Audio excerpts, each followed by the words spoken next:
les critères de candidature du général Mamadi Doumbouya. L'élection, processus permettant aux citoyens de désigner leurs représentants pour la gestion des affaires publiques, occupe une place essentielle dans les régimes démocratiques. Elle repose sur des règles strictes, variables, selon le type de scrutin et l'évolution politique du pays. Comprendre ces règles est indispensable pour une personne aspirant à un mandat électif. Les conditions pour être candidat à la présidence de la République en Guinée. Les critères d'éligibilité aux élections locales et nationales en Guinée sont définis par la loi électorale. Si certaines dispositions sont communes, chaque type d'élection présente des exigences spécifiques. Les articles 141 et 142 de la Constitution du 7 mai 2010 stipulent que les forces de défense et de sécurité, républicaines et apolitiques, sont soumises à l'autorité civile. Pour se présenter à l'élection présidentielle, les militaires et fonctionnaires privés du droit d'éligibilité doivent d'abord quitter leurs fonctions par démission ou par retraite anticipée. Constitution du dossier de candidature. Le dépôt des candidatures à la présidentielle suit une procédure stricte avec un calendrier défini par le Code électoral. Les dossiers de candidature doivent être soumis à la Cour constitutionnelle qui délivre un récépissé. Chaque dossier de candidature comprend les éléments ci-après. Premièrement, une identité complète du candidat. Deuxièmement, une confirmation de la nationalité guinéenne et de l'exercice des droits civiques. Troisièmement, une investiture d'un parti politique ou un statut de candidat indépendant. Quatrièmement, des éléments graphiques pour le bulletin de vote, notamment un emblème et une photo. Cinquièmement, des documents officiels relatifs au certificat de nationalité, à l'acte de naissance, au certificat de résidence, au casier judiciaire récent, au certificat médical.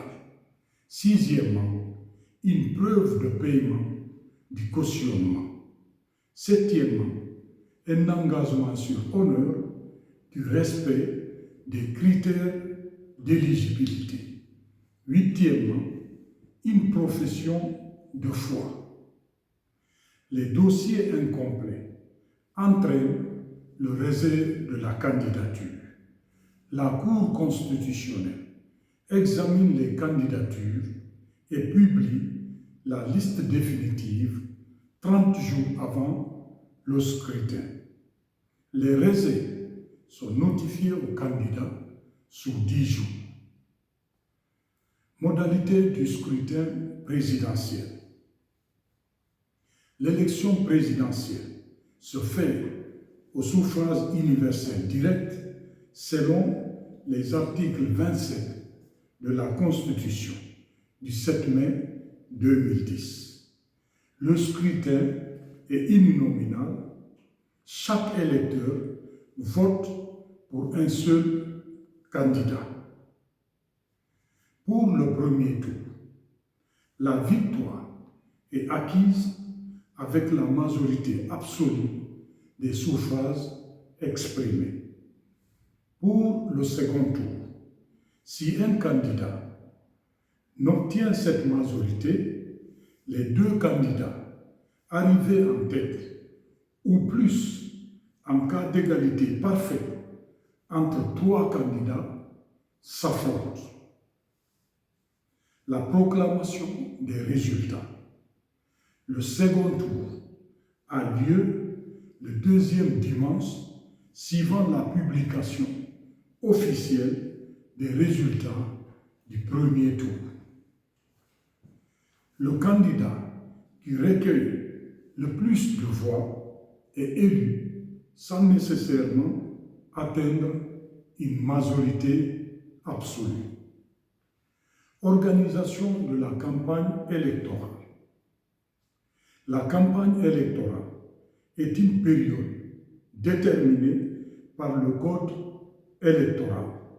Elle commence après la validation des candidatures et s'achève la veille du scrutin à minuit. Seuls les partis politiques légalement constitués et les candidats indépendants déclarés peuvent mener campagne. Les comités de soutien, bien que tolérés, doivent respecter les structures officielles. Aucune activité de campagne n'est autorisée en dehors des périodes fixées par la loi. Rôle et prérogatives du président de la République. Le président de la République exerce un pouvoir régalien inscrit dans la Constitution. Il assure le respect de la Constitution, la continuité de l'État, la souveraineté et l'intégrité du territoire, l'indépendance du pouvoir judiciaire.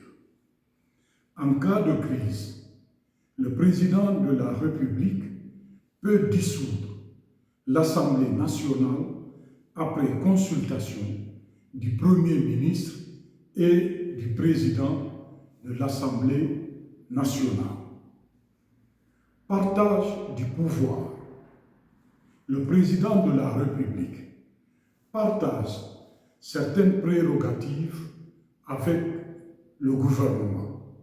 Il s'agit, entre autres, la signature des ordonnances et décrets en Conseil des ministres, la nomination aux hautes fonctions civiles et militaires, la convocation du Parlement en session extraordinaire, la nomination des ministres sur proposition du Premier ministre.